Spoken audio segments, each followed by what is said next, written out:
welcome to another Scots Way podcast. And today I'm joined by Calvin Wilson, who is the Marketing Director of Lyth Arts Centre, and also author Gail Anthea Brown. And we're here to talk about the Northern Stories Festival, which celebrates Scotland's links with Scandinavia and North America. But first of all, hello Calvin, and hello Gail. Hello. Hello, Alistair. Thanks for having us. Oh, it's a pleasure, absolute pleasure. And I'm looking forward to talking to you because it sounds like a fascinating festival with some amazing events going on. First of all, Calvin, can you tell us a bit more about Northern Stories Festival? So it's twin with Scotland's Year of Stories. So that was part of the the thought behind the festival. But basically, it's happening all across Caithness from the 7th until, get my dates right, it's Friday the 7th to Sunday the 16th. And there's events happening all over Caithness, from music to storytelling. We've got a massive inflatable whale coming for the families. So yeah, really looking forward to it. It's been a long time coming. It'll be good when it arrives, and it'll just go in a blatter and then it'll be gone again. But yeah, looking forward to it. Is this something that's taken a long time to organise? Has it been quite a big project in that way? Yeah, it's sort of like it's kind of been tickling away in the background for several months. Getting print organised. We got our brochures arrived last week, so just things like that. It's like there's a lot of work involved in it, and then it all kind of happens in one go, and everybody's sort of manic on the ground, and then it passes again. But it was really successful last year. We had our Northern Lights Festival last year. That was our first involvement with Visit Scotland and their themed years, and it was a real success. It was kind of one of the first big ventures out into the community for us. Because usually we sort of do a lot of our stuff from the Arts Centre, based from the Arts Centre. So it was a real success. So yeah, we're hoping to sort of hopefully piggyback off of some of the success from last year as well. And yeah, just fingers crossed, lots of people turn out. We'll talk a bit more about the inflatable whale later, because that sounds like a fascinating thing. But first of all, Gail, what's your involvement in the festival? Well, I suppose it's twofold, which is lovely for me because on the one hand, I'm involved with a couple of events as a kind of local author and writer. And then on the other hand, I'm sort of booking myself onto lots of other events that I fancy just as a local resident and a participant. So I think it's Sunday, the 9th of October, I'm going to be running a wee writing workshop for young people at Lyth Arts Centre. And that's going to be based around some of the myths and legends associated with Caithness. So things like seal people and mermaids and water kelpies and that sort of thing. So hoping to get some creative juices flowing for the young people then. And then on the 11th, on the Tuesday, I'm going to be involved in a conversation in Belonging in the North. So that's, about place and northern identities and things like that. So I think that could be a really interesting discussion too. So yeah, I've got my couple of events as a writer, and then lots of other things I'm looking at on the programme and thinking, oh, I can't wait to go to that.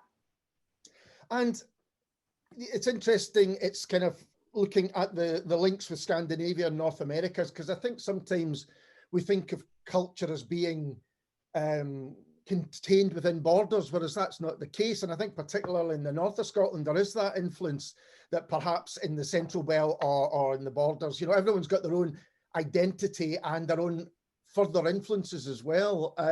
Is that the case in Caithness? Do you feel the links with these places? Oh yeah, from my own point of view, I would say definitely. I mean, we're very kind of aware of our Norse sort of heritage, our Norse and Celtic heritage here in Caithness, and our links to sort of Vikings and all those kind of tales and so on. So that's really interesting. And then we've also got, for example, links with Canada and a lot of emigration, from the area. So that's really interesting too. I mean, from my own point of view, my own grandfather on my dad's side was born over in Canada after the family had migrated over there. They later came back to Scotland. But yeah, there's all sorts of connections that are really interesting. So I think that will make a really nice thread, throughout the festival, all of that. And Calvin, how are these links appearing in the festival? Have you got writers from these places or people taking part? Yeah, so I mean, one of the big events we've got happening is the Moraine exhibition. I can't say too much about that just now because there's a few sort of details that haven't been released yet. But basically, it's a collaboration between different writers from Caithness, from the sort of Scandi countries, and then from Canada as well. So basically, it's going to be these kind of listening pods that you can go and visit throughout the county. And these sort of collaboration of stories and things will be in these listening pods. I better not say too much more just in case I get in trouble. But it's interesting because it's the festival is not just concentrated on the art centre itself, it's throughout the area, isn't it? Yeah, so I mean, we're sort of heading out and about. We go as far south as Dunbeath, and then we sort of head as far west as kind of, what's the name, Betty Hill. So I mean, there's events all over the place that are happening. So yeah, it is a slightly different setup from what we did last year. We were very much based in Wick last year, so it'd be interesting to see how the community respond and how many people get out and about and see the different events and things that are happening. And as you mentioned, it's part of Scotland's Year of Stories. How important is kind of storytelling? I'll ask you first, Gail. How important do you think storytelling is in kind of shaping a national but also an international culture and sharing these stories? Oh, I think it's really important, and I think it's really kind of central in the local sort of psychology and just the way of life and the culture and so on.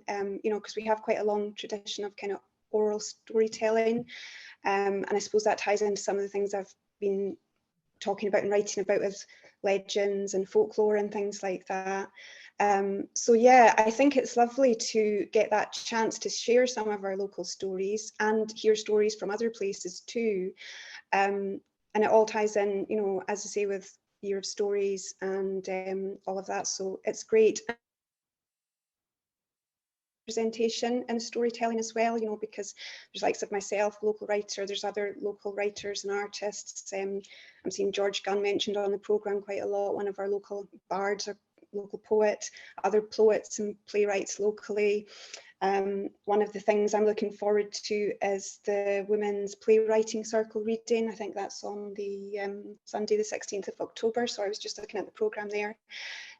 So that'll be a nice chance to hear some local talent and stories too. So yeah, it's lovely to have that breadth, coming from all different areas, and to see a lot of the local stuff in there. And you say there is this oral storytelling tradition, but there's also a strong musical tradition as well, another way of stories to be told. And Calvin, there's a lot of music on at the festival as well. Yeah, so we've got some top quality music from bands like there's Salt House, it's Hugh McPherson and Jenny Sturgeon and that. And then I think we've got Nordic Viola and stuff, and they're doing a thing where it's kind of like storytelling plus music.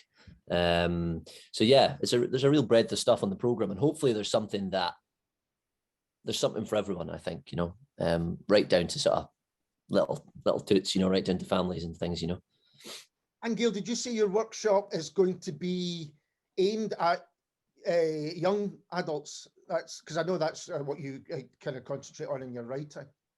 Yeah, the workshop is aimed at young adults, sort of 14 to 24 age group. And during the workshop, I'm going to be using sort of imagery around local lore, so images of selkies and mermaids and that kind of thing. And I won't give too much away, but I've got, some objects, that could possibly be imbued with kind of magical properties, the kind of things we find on local beaches and so on, from mermaids' purses to seeing stones and things like that. So yeah, I'm hoping that we can tie all those things together to get the young people to sort of create some words, stories, verses of their own on the day. So yeah, it's a really nice way to get local young people involved with the sort of stories of their place. And sometimes, maybe they might not be aware of them as well, some of the local legends and things. But I think there is a growing interest in this kind of thing, a sort of resurgence and tapping into some of those old stories and what they can tell us about our past and our ancestors and how they thought and how they lived and so on. So yeah, I think it'll be really interesting. I'm looking forward to it. It'll be really interesting, I think, to get the responses, because as you say, some of them may not be as aware of these legends. Sorry, Calvin, were you going to say something? Yeah, I was just going to say, I think one of the important things that the festival will do is kind of take a timestamp of now and the stories that exist. I think a lot of these stories get lost over the years, you know what I mean? And it's a real shame as far as I'm concerned. So like, it's going to be quite nice to have this timestamp of, you know, this time and all the old stories and the new stories that come, and there'll be a record of them forevermore, you know, which I think is quite a nice, there'll be a legacy, a proper legacy from the festival, you know. Yeah, and you were saying it's got something for everyone. So tell us a little bit about the Tale of the Whale, because that does sound amazing. Well, basically, a 50-foot whale is going to wash up in the Rosebank playing fields in Wick. So yeah, it's just for young families, and they can kind of go along and they all get inside the whale, and then there's stories told of shipwrecks and pirates and things, and yeah, it'll just be something really fun for the families to enjoy. But yeah, that's what I mean by, you know, we're talking, you know, Northern stories. It's stories to write down to little kids and things, you know. And I think the festival also, sorry, Alistair. No, on you go. I think it also ties in with the school holidays, doesn't it? So that's quite a good time for the young ones to be out and about doing things. Yeah, so there's lots of events for the kids, and it's easier for us to program as well, because we can run events all through the day because the kids are on holidays and stuff, you know. So yeah, that was planned. And it makes me think, when you're talking about myths and legends, and then also having these links with other countries, it's a good time to remind ourselves that stories unite us, you know, that they'll have their own legends and myths, and that's going to be an aspect of it, I think. Is that fair to say, Gail? I think so, and I think that'll be really interesting to see where there's commonality in the kind of stories and the myths and the legend, because I imagine that there will be quite a lot of commonality, and even things like the discussion about belonging and connection to places. I imagine, you know, even across different places there will be some commonality and the thought process and the feelings there too. So yeah, it's also, you know, as much as looking inwards towards our own stories, it's also really nice to be looking outwards and seeing what connects us, and as you say, what unites us all. Yeah, I think that's going to be a strong part of it, and a strong part of the whole year of stories as well, because I've spoken to a few people that have been involved in other events that have included that, and the power of telling stories, sometimes across generations, but across places as well, is a really strong one. Yeah, definitely. And I think the other nice thing about the festival is it's very accessible, because it's kind of a hybrid program, I think, isn't it, Calvin? So you've got a lot of online events as well, which means that, you know, if people can't get out to locations, there's other options for them, you know, to do things online at home or listen to things online. And I think also the other nice thing is the weather's really getting, you know, hate to say it, but it's getting really bad, you know, and it's wild and wet and windy. So it's really nice for people to have something to look forward to at this time of year. It really sort of brightens up these darkening nights. Yeah. I hadn't realised that. Yeah, could you tell us how people could maybe get involved online? Yeah, so there's various online events. Hold on, just let me consult my program. What have we got online? So there's Norse fairy tales, and that's a grown-up event. There's Leonie Charlton. She's going to be talking about the Hebridean landscape. It's all online. So basically, if you find a program, there'll be a little QR code on it that you can scan, and that'll take you to all the events. But going back to what Gail was saying about, you know, making it as accessible for everyone, that was part of the planning of the festival, was to try and make it so that everybody could attend the event if they wanted to, and that's the reason for having the online events, and that's also the reason for heading out into the county a bit more. And there are a lot of the events are free. You know, you don't have to pay for them. So hopefully that as well will enable as many people as possible to join in the festival and be part of it. You know.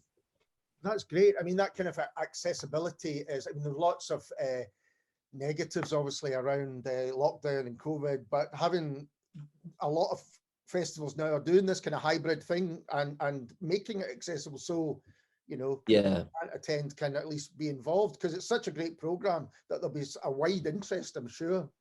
Yeah, I think that that is a product of COVID as well. It was one of these things that we as an art centre were kind of forced into, because with a small theatre and things, we couldn't do shows. You know, I think on the sort of on the calculations for heads, you know, for how many you were allowed in the room, I think we were allowed 9 people in the theatre. So it was just like it was a non-starter. So it was kind of forced a bit by COVID, you know, to sort of, but I think these are the sort of positives that have come out of that. You know, it's like a different way of looking at things. And so yeah, it's one of the positives, I suppose. Yeah. I think it also, sorry, Alistair. I was just going to say, I think it also allows people who aren't perhaps in Caithness to get involved too. You know, if they want to get involved with the online stuff, because I know from my own point of view, quite a lot of the people who read my writing or my blog, you know, they're not actually in the county, they're just really interested in Caithness and the north and so on. And then of course we've got, talking back to sort of immigration and so on, we've got people who perhaps have moved away from the area and would love to reconnect with some of the stories and things. So there's all sorts of ways that people can feed into it, and all sorts of reasons that they might want to feed into it, which is nice. And when you're having these links with other countries and other parts of the world, then they can be involved in a way that they couldn't previously. Yeah, definitely. Yeah, I know from last year, we had some online events last year for Northern Stories, for Northern Lights Festival, and the bookings were incredible. You know, you were seeing it on the website, people from Canada, and there was people from like away up in Iceland and things booking onto all these different events, you know, and like, so the reach, you know, is incredible, you know. Yeah, because I know when we can get figures about where people are listening to things now, and as you say, Gail, it's often people who have maybe left, or their families had left and moved elsewhere, but there's still this real strong connection with home, for a better word, and those stories kind of strengthen that. They're ones that they can then share with their families. Yeah, definitely. And I think also for us back here in Caithness, it instills a real sense of pride. You know, the work that Lyth Arts Centre have been doing over the last few years, it's been amazing in terms of, you know, I think people just locally love it. And for example, the Northern Lights Festival last year, I noticed that afterwards there was just a huge sense of pride in our community and, you know, what we had here. And that's one of the loveliest things about all of this. And I think it'll be exactly the same with the Northern Stories Festival. People will feel really proud of what we have in the county, you know, and what we've brought in. So yeah, it's great. It's something I've noticed over the past, well, quite a few years, I suppose, is that art centres have really become central to people, you know, really, really important in people's lives again. You know, how is that how live feels in Caithness, Calvin, that it's a really important place? I think over the last few years that's happened, certainly, yeah. I think the more and more we've pushed out in the community, we've kind of become this thing that people look to for events and things, you know, especially through COVID and that, when there was nothing happening. You know, the Northern Lights Festival was probably one of the biggest events that happened like post-COVID, you know, and people hadn't had anything for quite a long time. So I think people were really grateful of the Art Centre to be able to bring something that was accessible and free and exciting. And yeah, I think we I don't want to sound big-headed, but I think we do have quite a good standpoint in the community. I think people really like what we do and respect us, which is lovely. You know, that's why we do it. That's why we're here, you know. It's a really nice feeling, you know. It's lovely to be involved in.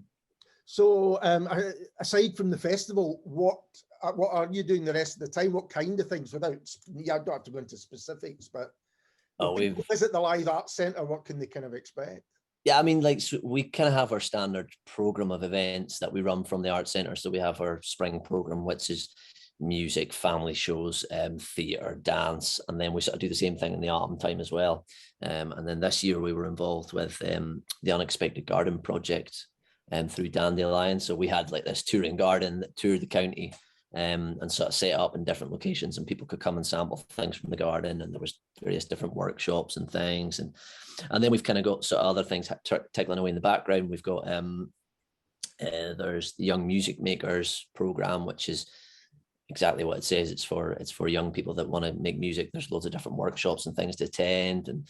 And then we've got the CARE program, which is Caithness Artist in Residence. So that's about getting local artists out and about in the community and doing doing workshops or whatever it is with sort of local people and groups and things. So there's loads of things sort of like tickling away in the background, as well as the sort of the program of events that we're putting on. So it's been quite a hectic year.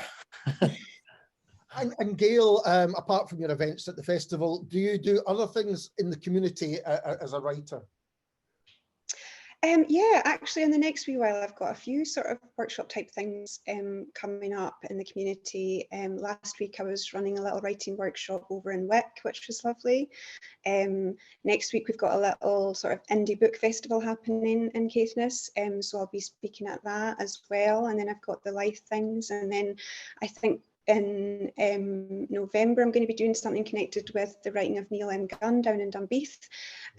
So yeah, there's a very busy creative community here in Caithness, and just going back to Lyth again, I think one of the things that people really appreciate locally about Lyth is, I think there's this kind of ethos. I heard Tom Barnes, when he was the co-director, talking on a podcast about it and saying, you know, it's by, with and for the local community. And I think it's that community involvement and representation and consultation and so on that people really appreciate so much.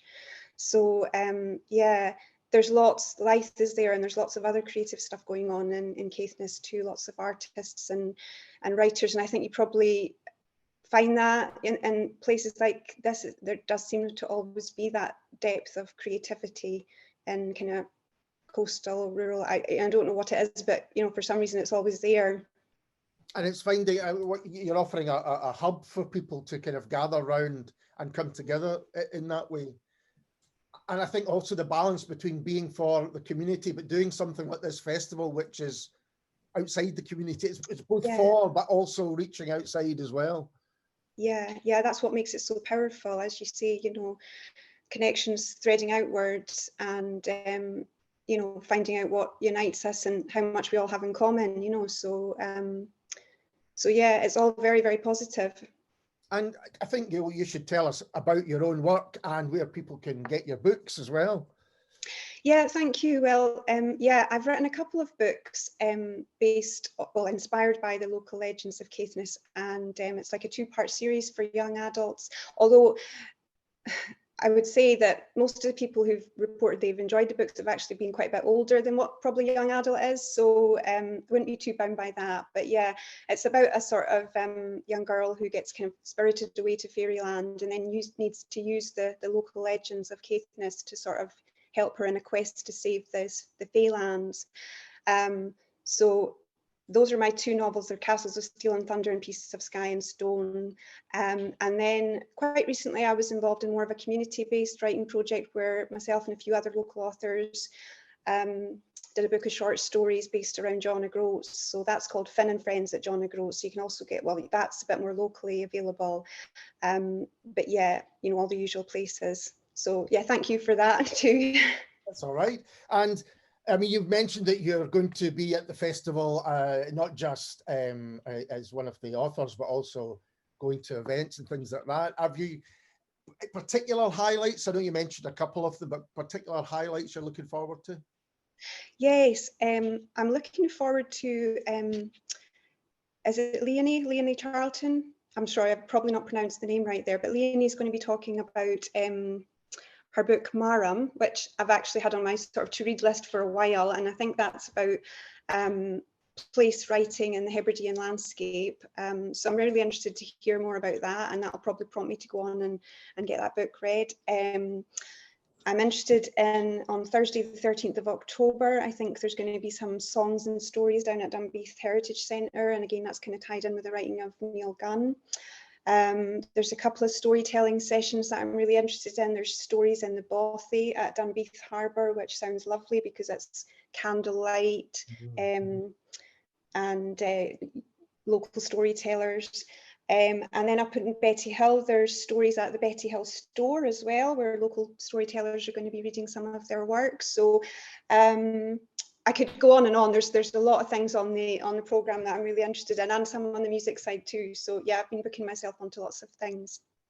And Calvin, I'm not going to ask you to pick favourites. I think that would be unfair. But well, first of all, is there anything you want to mention that we haven't mentioned yet? I don't think so. I think we've covered most things. There is an exhibition running from Friday the 7th, and it runs right up into November the 25th, in the North Coast Visitor Centre up in Thurso, and it's called Painted People. And it's basically a sort of, it's documentational local people's sort of modern day tattoos with a kind of a reference to the old Pictish, because that's what they used to call the Picts, painted people, you know. So it's going to be a really interesting exhibition with lots of different photographs of their tattoos, and then there'll also be audio recordings so you can listen to their stories about what their tattoos mean to them. And yeah, I'm really quite excited to go and see it. Actually, it looks really good. And yeah, I mean, the program, there's so much. It's like, it's going to really feel like a festival. It's going to be, you know, a sort of like manic time, you know, and it'll feel really busy and bustly. And yeah, but yeah, I would just advise people to go and check out the program, because I'll guarantee there's something there that they'll want to go to. That exhibition sounds fascinating. I do must say. And where can people find out all about it? Where's the best place for them to go? I mean, probably your quickest option is Facebook, Instagram, Twitter, all these things. You can head straight to our website, which is lytharts.org.uk, and you'll be able to find all the events on that. These are going to be going out later this week to various different locations in the community, and people can just go and pick one up. And that gives you quite a comprehensive breakdown. There's a map there that's got all the different locations, and that kind of gives you a breakdown of all the events that are happening. So if you're in Caithness or nearby, you can go and pick these leaflets up. You can go and pick these up. So yeah, if you keep an eye on our Facebook page and socials, there'll be a list of locations basically that you can collect these from. I know I always prefer to have a physical copy of something in my hands. You know, it feels a lot nicer. So. Well, Calvin and Gail, thank you so much for taking the time to chat to me, and all the very best with the festival. Thank you very much. I look forward to it. Alistair. And we'll be back soon with someone completely different.